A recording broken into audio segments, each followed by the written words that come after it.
Bonjour à tous, j'espère que vous allez tous bien, ici Teslaphile. Aujourd'hui on se retrouve pour que je puisse vous montrer le nouvel écran que m'a envoyé Teslazy. C'est l'écran en fait qui s'appelle T9, donc par rapport à celui que j'ai ici. Celui-ci c'était également eux qui me l'avait envoyé, c'est le T12 Pro. Le T9 il est un petit peu différent et donc c'est la dernière génération, parce que ça c'était la première génération de l'écran. Et donc ils ont sorti une deuxième génération qui se fixe différemment, parce que celui que j'avais ici, comme vous voyez, il se fixait en fait sur la colonne de direction directement, alors que celui que moi j'ai là, le nouveau, il va se fixer ici au niveau des petits trous qu'on a juste devant l'aération. Voilà, a priori c'est censé permettre un meilleur flux d'air, donc on verra. Et également la nouveauté par rapport à celui qu'on a ici, c'est qu'il y a plusieurs nouveautés, il y a plusieurs types d'écran. Parce que là par exemple on a uniquement cet affichage là, l'autre a plusieurs types d'affichage, des fonctionnalités supplémentaires, par exemple l'affichage des angles morts, l'avertisseur d'angle mort, etc. Donc on va passer en revue tout ça dans la vidéo, ainsi que l'installation. Donc comme vous avez vu, moi je l'ai déjà sorti de sa boîte, parce qu'en fait j'ai déjà testé, je l'ai déjà branché préalablement. Du coup j'ai dû tout redébrancher pour vous montrer comment faire le branchement de cet écran, et puis j'en profiterai pour démonter l'écran actuel que j'ai pour pouvoir utiliser normalement l'autre écran. Voilà, donc la boîte se présente comme ça. Donc en fait vous voyez, ça c'est le logo en fait de la performance, de la modèle 3 performance, si je me trompe pas, c'est pas ceux de la plaid. Et donc simplement on va pouvoir faire coulisser ça. Voilà, et comme d'habitude les produits de chez Teslazy sont vraiment toujours présentés de manière premium, on va dire. Donc ça c'était là où était rangé l'écran. Et dedans, qu'est-ce qu'on a d'autre? Alors, il y a un truc qui m'a un peu fait rigoler quand même, c'est ce petit badge. Donc, ce badge, c'est le badge pour la modèle 3 perf. Et donc, il nous envoie un petit badge comme ça pour coller sur la voiture. Enfin, je le collerai pas, mais vous voyez, c'est un truc en métal pour le mettre sur la voiture. Si quelqu'un est intéressé, qui me contacte. On a ces petits outils permettant donc de déclipser les trucs. Et ici vous voyez, j'ai des câbles de ce type là, donc c'est des câbles plats qui passent beaucoup plus facilement à travers la console centrale. On a également ces câbles qui vont pouvoir être utilisés pour brancher au niveau là du montant côté passager. Et on a également la caméra. Donc on a la caméra qui est emballée, et je vous montrerai du coup tout à l'heure comment la brancher. On a également ici un set de vis pour fixer la caméra, pas qu'elle se barre. Et donc en plus de cet écran, on a ici le support qui permettra donc de fixer l'écran, et puis deux câbles avec ici ces petits trucs blancs. Donc ici vous voyez, à la base il se présente comme ça, et donc il faut les insérer soi-même. Donc bon, je vous expliquerai comment faire. Voilà, là d'abord ce que je vais faire avant de commencer, c'est démonter tout ça. Donc ça je vous passerai, ça vous intéresse peut-être moins. Et donc je vous installerai donc la caméra, l'écran, je vous montrerai comment ça se passe, plus le test tout à l'heure des fonctionnalités en roulant, qu'est-ce que ça apporte, sachant qu'on a CarPlay, Android Auto dessus, et puis comme cet écran là, ces fonctionnalités, mais avec plus d'écran, plus de fonctionnalités qu'on va voir tout à l'heure. Voilà, donc pour commencer, on va faire passer les câbles pour la caméra. Donc première chose à faire, c'est de retirer le panneau qui se trouve ici. Et ensuite on va retirer la bassine qui est fixée ici par 4 vis. Donc on a 1, 2, 3 et 4. Et il y a un petit... hop, je vais vous le montrer. Voilà, et puis on aura le petit clip à retirer qui se trouve là. Voilà, donc avec ça on aura déjà enlevé la première partie pour accéder à la caméra, pour que je puisse retirer déjà l'ancienne caméra. Hop, je vais vous montrer ça tout de suite. Voilà, donc les 4 vis ont bien été retirées, le clip ça a été enlevé, et donc il y a juste cette trappe qu'il faut ouvrir. Donc ici ça se déclipse, vous passez votre joie ici, vous déclipsez, et ensuite on va avoir juste les 2 branchements là à défaire. Donc c'est assez simple. Et ensuite on va donc soulever toute la bassine là pour accéder donc au logement qu'on a ici, pour voir où on va faire passer le câble. Alors voilà, j'ai en main le fameux écran. Donc si vous regardez sur la partie inférieure, vous avez plusieurs possibilités de branchement. Le premier branchement ici qu'on voit, c'est, je ne sais pas si on voit bien ou si c'est un peu flou, mais c'est c'est un port USB-C pour la caméra. Voilà, donc la caméra avant. On va avoir ici l'alimentation, une prise 5 volts, toujours en USB-C. Ici, il y a un slot pour une carte micro SD qu'on va pas utiliser, qui leur permet en fait de faire l'installation. Donc si jamais il y a besoin de faire une configuration ou quoi que ce soit, peut-être que ça peut servir. En tout cas, moi on m'a dit que j'en avais pas besoin en tout cas. Voilà, et qu'est-ce que je voulais vous montrer là, c'est comment faire passer donc la caméra, donc le câble qu'on voit ici. Donc d'abord, je vais simplement le positionner donc, à cet endroit là. Voilà, donc là j'ai fixé cette partie là, et donc là le but c'est de passer ce câble, contrairement à ce que je faisais auparavant où je le faisais passer en fait à l'intérieur de la boîte à gants. Là je vais le faire passer sur le côté. Donc pour le faire passer sur le côté, on va simplement enlever ici cette partie du joint. On va également enlever cette partie du cache. Il faut simplement tirer dessus doucement. Voilà. Donc cette partie là se retire, c'est juste un petit clip, vous voyez, qui est là. Et donc là le but c'est de faire passer ce câble de manière le plus discrètement possible ici en dessous, tout le long là, pour qu'il revienne en fait passer sous ce joint, et qui viennent en fait sous ce joint là, et enfin qui il passera en fait à cet endroit là. Voilà, et donc ici il sera invisible, parce qu'en fait ici vous voyez il y a un jour qui permet donc de faire passer ce câble. Voilà, je vous montre rapidement, parce que comme ça moi derrière je vais pouvoir l'installer correctement, et puis je vous montrerai tout à l'heure.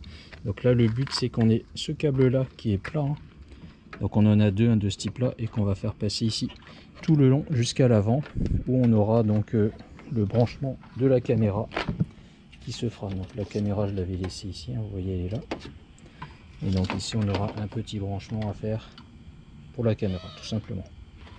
Je vous fais le branchement et puis je vous remontre tout à l'heure le résultat. De la même manière que la dernière fois, le câble de la caméra on va devoir le faire passer au niveau du radiateur qui se trouve ici. Donc là j'ai déjà fait passer le câble qu'on a ici du tableau de bord sur le côté, comme je vous ai montré. Ce câble là on va le fixer tout à l'heure avec des colsons qu'on a ici, de manière à ce qu'il se balade pas trop. Et enfin on va le faire passer à cet endroit là dans le radiateur. Donc pourquoi est-ce qu'il faut le faire passer par le radiateur?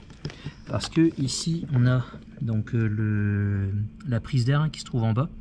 La caméra va venir ici directement dans le radiateur, et donc pour ça en fait on va devoir ouvrir cette partie là du radiateur. Je vous avais déjà montré dans une précédente vidéo, c'est assez simple, on a ici des petits, hop, il y en a 6 à soulever, des petits clips, ainsi que sur cet endroit là on a deux clips, un ici et un de l'autre côté, qu'on va devoir pincer avec les doigts pour pouvoir soulever cette partie là. Donc quand on soulève ici, on voit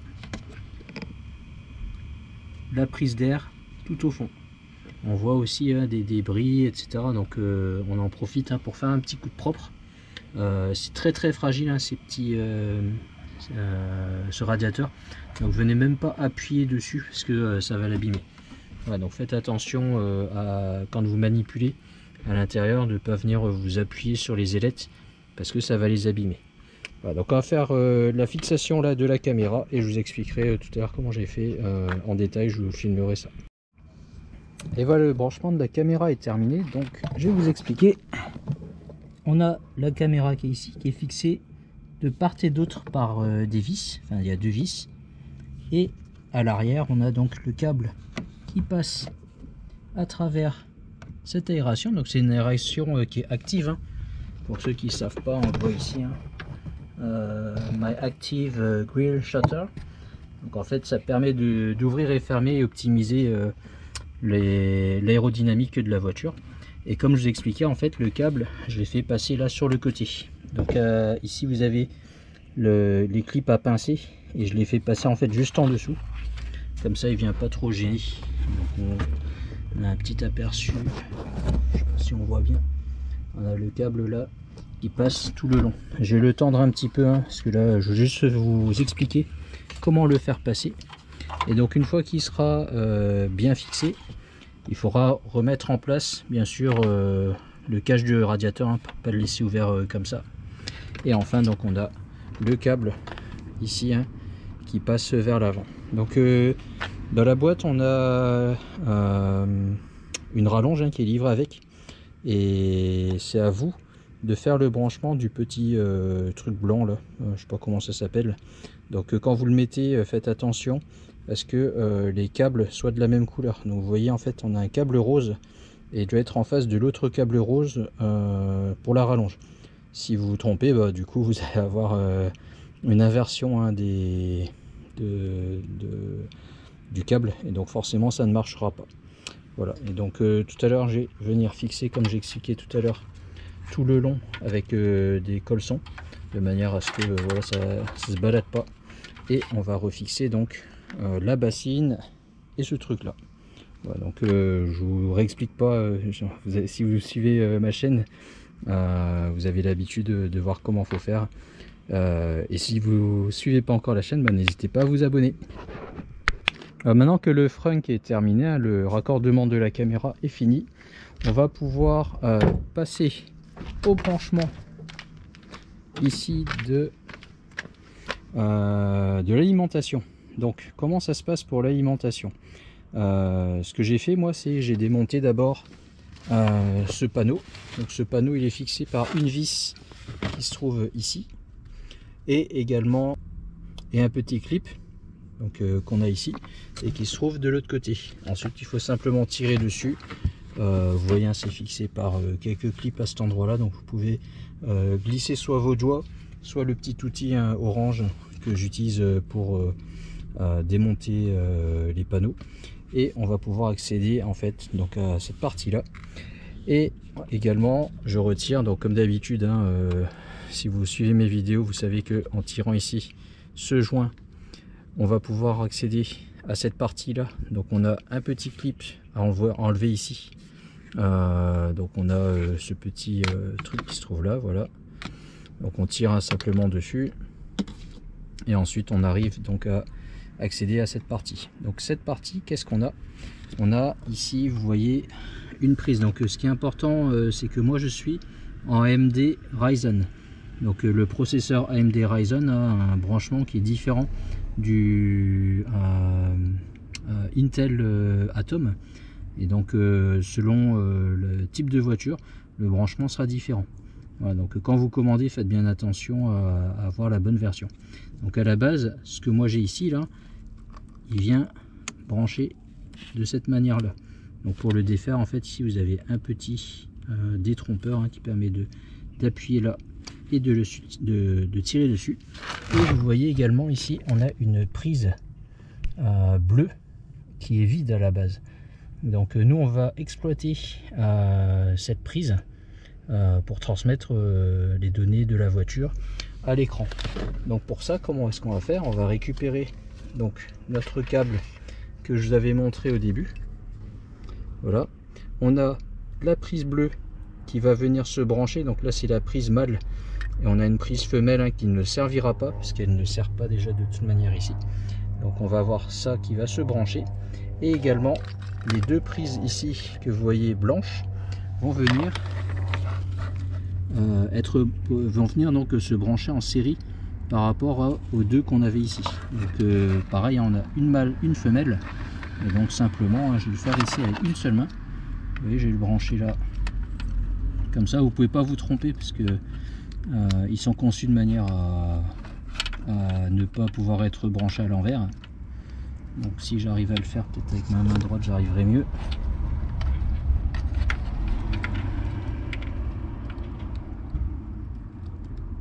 Voilà. Bon, une main c'est vraiment pas évident. Attends, j'ai posé la caméra vite fait. Voilà. Donc là, on a le premier, bien entendu le petit clip, et le deuxième qui vient se brancher. Donc là on a fait le premier branchement et le deuxième branchement. Donc, comme je l'ai dit, on va prendre la prise mâle, on va venir brancher ici. Et là c'est pareil, on peut pas se tromper de sens, il y a un seul sens possible. Et donc on va venir le brancher là. Voilà. Le branchement est fait. Donc si c'est bien fait, on a une petite lumière qui s'allume à cet endroit là, et ici on va venir raccorder le câble qu'on a qui sort en fait de l'écran. Donc tout à l'heure je vous avais dit on avait le câble de la caméra et le deuxième câble, donc il va venir se brancher. Donc là ce câble là, vous voyez ici, va venir se brancher directement sur ce petit boîtier. Hop là. Donc avant ça, je vais faire passer le câble proprement. Donc on va regarder, je vais faire le tour de la voiture et vous expliquer comment le faire passer de manière à ce qu'il soit le moins visible possible. Donc dans un premier temps, malheureusement ici, on a le câble hein, qui descend de l'écran et qui va être visible ici. Il sera visible parce que il n'y a pas moyen en fait de le faire passer. Enfin si, on pourrait même peut-être le passer en dessous. Donc de la même manière que le câble que j'ai fait passer pour la caméra. Je vais essayer de le faire passer et je vais vous montrer un petit peu le résultat tout à l'heure. Je suis pas sûr de pouvoir le faire, mais on va essayer. Bon, j'ai fait de mon mieux. Le câble n'est pas assez long hein, pour le faire passer ici hein, sur le côté, comme je souhaitais le faire. Donc ce que j'ai fait finalement, c'est que ici hein, vous voyez, on a le cache de la colonne de direction qui peut se démonter. Donc moi il était déjà démonté puisque j'ai démonté mon autre écran. Simplement vous voyez ici hein, vous avez un petit clip à cet endroit là, un deuxième clip à cet endroit là. Donc si vous voulez déclipser en fait avec l'outil orange là, vous venez pousser à cet endroit là et à cet endroit là, et puis de l'autre côté également hein, pour venir déclipser. Ici j'ai fait passer donc le câble juste ici hein, à cet endroit là, de manière à ce qu'il vienne droit. Et enfin j'ai fait passer donc le câble à l'intérieur de la colonne de direction pour qu'il vienne ressortir ici à cet endroit là, vous voyez. Donc moi ce que je vais faire là, je vais faire passer le câble ici le long sous l'écran. Voilà, il sera invisible hein, vous verrez le résultat tout à l'heure. Et ensuite je fais passer en dessous de cette garniture de manière à ce que le câble ne soit pas visible, et on viendra brancher le tout sur le petit boîtier que j'ai branché tout à l'heure. Voilà, je vais vous montrer le résultat tout à l'heure une fois que j'ai fini de faire le branchement. Et voilà le résultat. Donc le câble n'est visible que à cet endroit là. Il descend dans le volant hein, comme je vous expliquais, colonne de direction, il passe en dessous, il vient ici. Donc le câble là est glissé, il est inséré. Donc c'est ça l'avantage hein, des câbles plats, ce qui sont quasiment invisibles. Voilà. Et ensuite je les ai fait passer donc sous le cache, hein, la garniture sous la planche de bord, et ça intègre la porte. Voilà, donc le câble est ce que j'ai pu faire de mieux. Il va falloir que je refixe ça hein, tout à l'heure, je le ferai tout à l'heure. Et donc comme par magie, on a l'affichage. Donc là je suis assis et la caméra à hauteur de mes yeux. L'avantage de cet écran, c'est qu'on va pouvoir laisser l'aération souffler à travers. Donc moi j'avais mon ancien écran, en fait il était fixe sur le cache de la colonne de direction, et effectivement en fait le vent n'était pas soufflait pas correctement et c'était un petit peu pénalisant. Là ça va être mieux je pense, parce que vous voyez là on a l'aération qui peut passer en dessous, et je peux même le retirer à l'écran si je veux. Donc en enlevant le câble, si je voulais je pourrais retirer l'écran assez facilement. Voilà, donc là je l'ai fixé simplement au tableau de bord, et donc on a l'affichage. Donc là par défaut il s'est mis sur Android, parce que j'avais déjà fait les paramétrages, mais je pourrais bien sûr hop afficher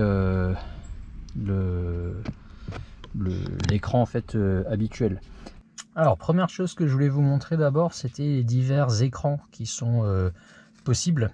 Auparavant sur l'ancienne génération, donc la première génération, on n'avait pas la possibilité de choisir en fait l'écran, enfin le skin, on va appeler ça comme ça, qu'on voulait.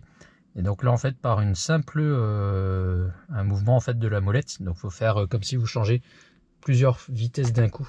Je vais montrer comme ça. Donc vous faites soit vers le haut soit vers le bas, vous faites un grand coup comme ça, et là vous voyez que vous pouvez changer le skin. Donc il y a plusieurs informations qui sont possibles.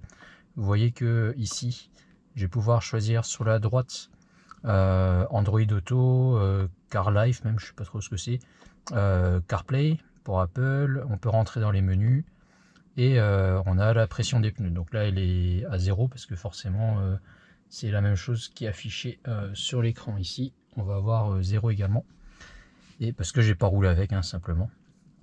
Et vous voyez qu'ici sur la droite on a des informations un petit peu comme j'avais sur la modèle S, donc sur le trajet actuel. Donc ça c'est pas paramétrable par contre, donc on voit la durée du parcours, la distance et la moyenne de vitesse.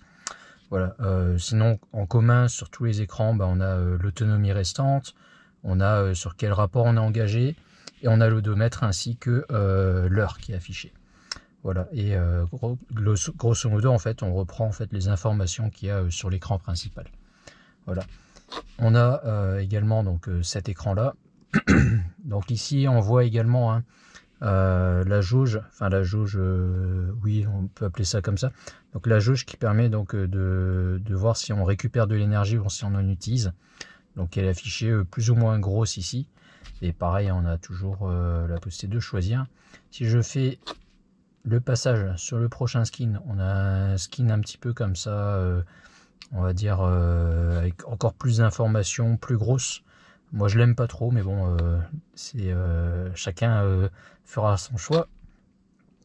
Et enfin on a celle-ci qui est la plus simple, où on va voir en fait uniquement donc la vitesse. On voit pas la voiture qui est affichée, et bon ça je trouve que c'est un peu dommage, parce que moi j'aime bien quand même voir la voiture.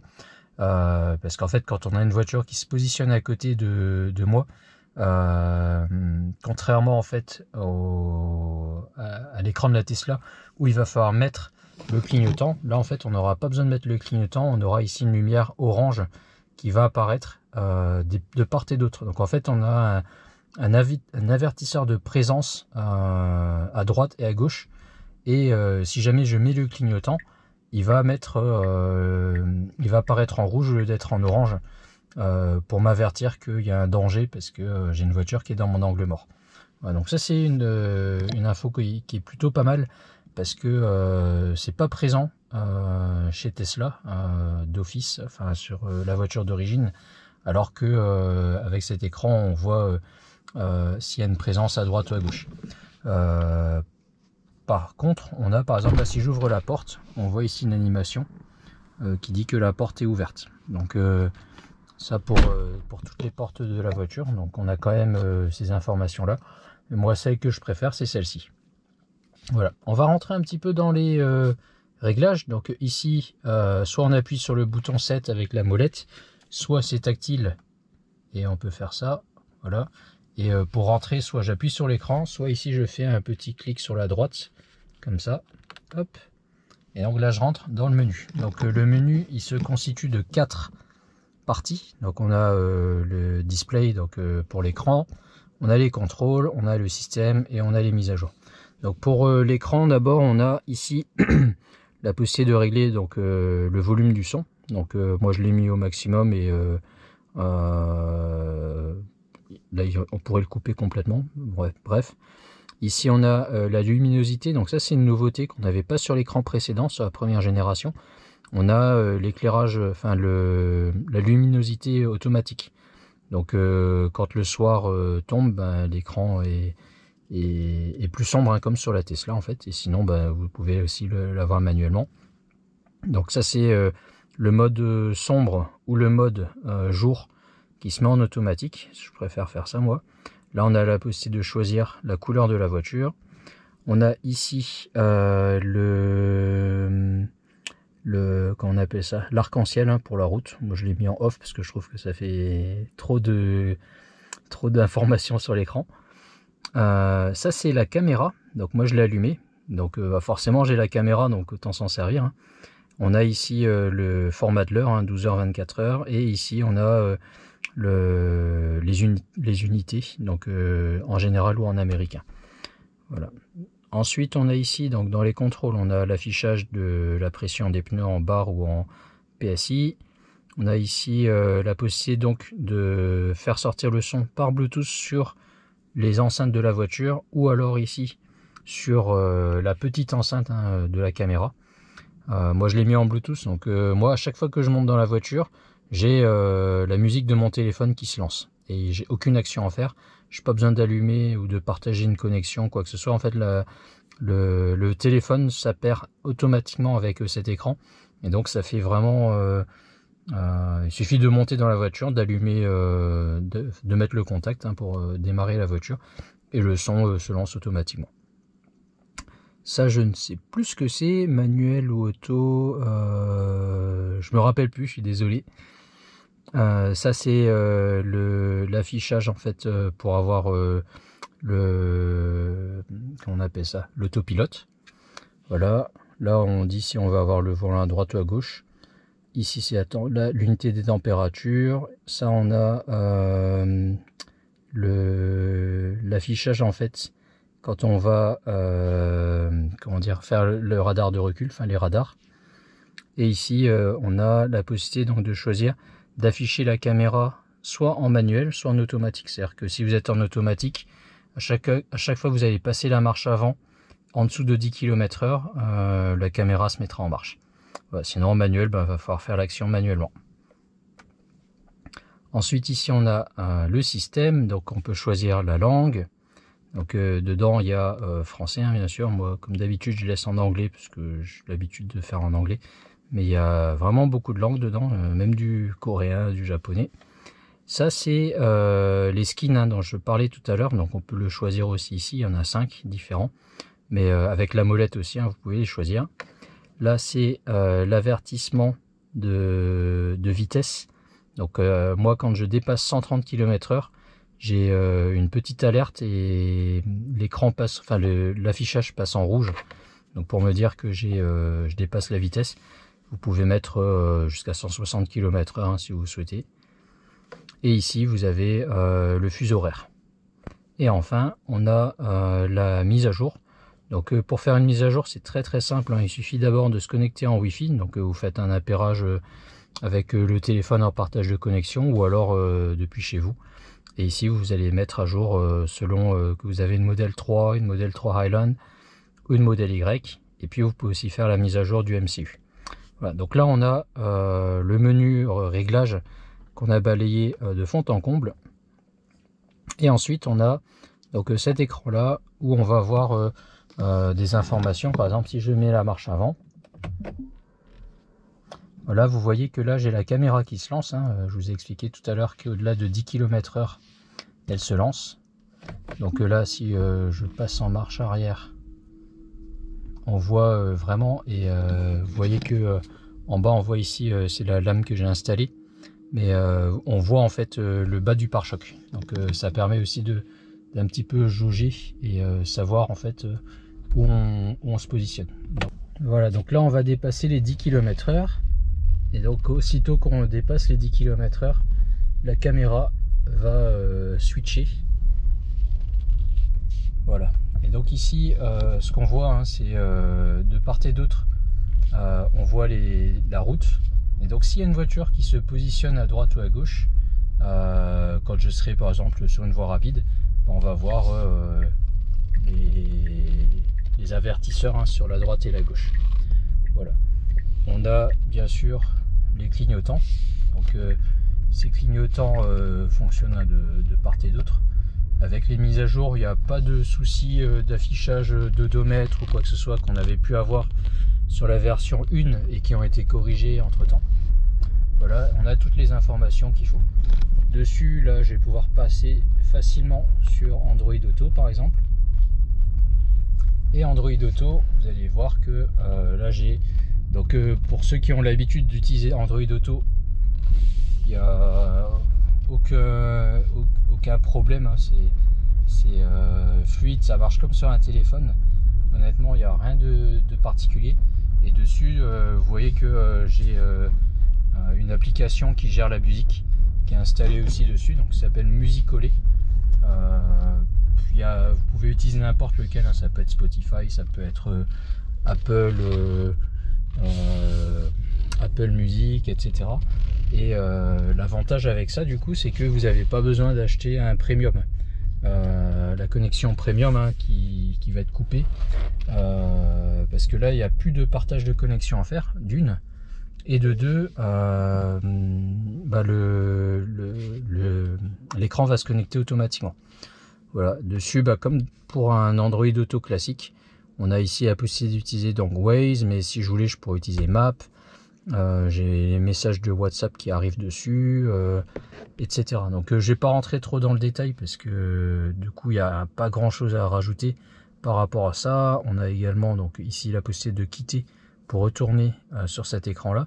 Moi cet écran là, ce que j'aime bien, c'est vous voyez là le feu qui est allumé, le feu stop. C'est quelque chose qu'on voit beaucoup mieux que sur l'écran, parce qu'en fait ici sur l'écran on voit pas que j'ai le feu stop, ou on voit pas bien. Je voulais quand même vous faire une démonstration, hein, de la musique pour quand la voiture est éteinte. Donc là vous voyez qu'elle est éteinte, fermée quand je rentre dans la voiture. Donc on a automatiquement l'écran là qui va s'allumer.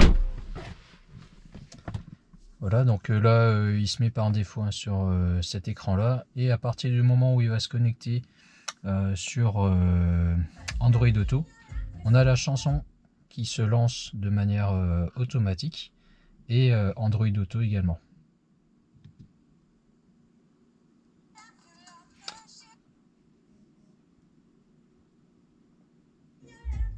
Voilà, et donc là on a la chanson. Voilà, donc ça c'est vraiment top, parce que pour moi c'est une raison pour laquelle je prends pas la connexion premium. Je trouve que c'est cher payé. En plus maintenant, comme il n'y a même plus Spotify d'inclus, je préfère passer la musique via l'écran avec Android Auto.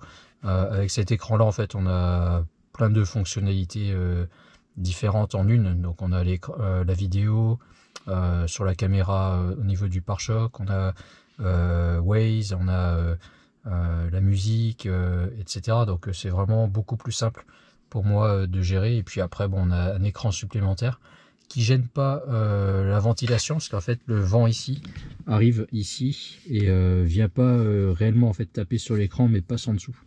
Donc ça c'est un gros plus par rapport à la première génération. Et puis voilà quoi. Et de nouveau, je voulais remercier Teslasia qui m'ont permis de tester cet écran avec la caméra à l'avant. Au niveau de l'installation, n'hésitez pas à me demander, hein, si vous avez des questions. J'ai fait la vidéo, moi j'ai plutôt l'habitude, hein, maintenant de le faire. Donc c'est quelque chose qui va prendre entre 1 heure, 1 heure et demie, on va dire. Si vous n'avez pas l'habitude, moi je le fais en filmant, etc. Et c'est assez rapide. Il y a relativement peu de démontage à faire finalement. Et à l'utilisation, en fait, il suffit de faire un appairage. avec le téléphone et c'est assez simple, il n'y a pas de grosses difficultés par rapport à ça. Donc avec le code TeslaFil chez Teslazy, vous allez avoir 20% de remise sur cet écran, mais aussi sur tout le reste de la gamme qui propose. Ils ont quand même beaucoup de produits très intéressants. Donc allez-y, faites un tour, hein, je vous mettrai le lien dans la description. Et donc un écran comme ça avec la caméra, de mémoire c'est à peu près 300 €. Certes c'est un budget, mais au moins vous savez que vous avez beaucoup de fonctionnalités déjà incluses dedans. Voilà. Moi je vous dis à très bientôt, j'espère que cette vidéo vous a plu et à dans une prochaine vidéo. Au revoir.